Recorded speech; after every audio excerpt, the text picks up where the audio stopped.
Diabetes आहे, हार्टचा problem आहे, डॉक्टरांनी गोड खायला नाही सांगितलं आहे आणि आपल्याला आंबा खूप आवडतो. आता काय करायचं? उन्हाळ्यामध्ये आमच्या ओपीडीमध्ये येणाऱ्या प्रत्येक पेशंटचा हा प्रश्न असतोच. तर आजचा हा व्हिडिओ तुमच्यासाठी. डायबिटीस आहे, हार्टचा प्रॉब्लेम आहे, आयडियली तर आंबा नाही खायला पाहिजे, पण तरी आवडत असेल तर आपण काय करू शकतो? पहिली गोष्ट, आंबा खाताना 1 किंवा 2 क्वांटिटी घेण्यापेक्षा अर्धा आंबा कापून खाल्लेला बरा.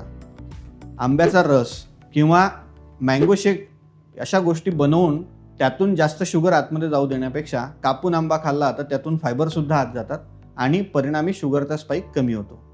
दुसरी गोष्ट, पोर्शन क्वांटिटी ही अर्ध्या आंब्यापर्यंत कंट्रोल ठेवली तर जास्त बरं. तिसरी गोष्ट, आंबा खाण्याची वेळ सकाळच्या वेळेला किंवा दुपारच्या वेळेला आंबा खाल्लेला जास्त चांगला.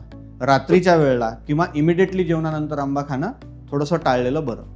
आणि चौथी गोष्ट, जेव्हा तुम्ही आंबा खाल त्यानंतर प्रोटीन किंवा फायबरचा इंटेक जर ठेवला, म्हणजेच एग्स किंवा नट्स जर आपण त्याच्यानंतर खाल्ले तर त्याच्यामधून येणारा शुगर स्पाईक हा थोडासा कमी होऊ शकतो आणि आंब्याचा आस्वादही घेता येऊ शकतो आणि बॉडीला होणारं नुकसानसुद्धा कमी करता येऊ शकतं. म्हणून डायबिटीस, हार्ट डिसीज असेल तरीसुद्धा उन्हाळ्यामध्ये आंब्याचा आस्वाद घ्या, मात्र या 3-4 गोष्टी लक्षात ठेवा.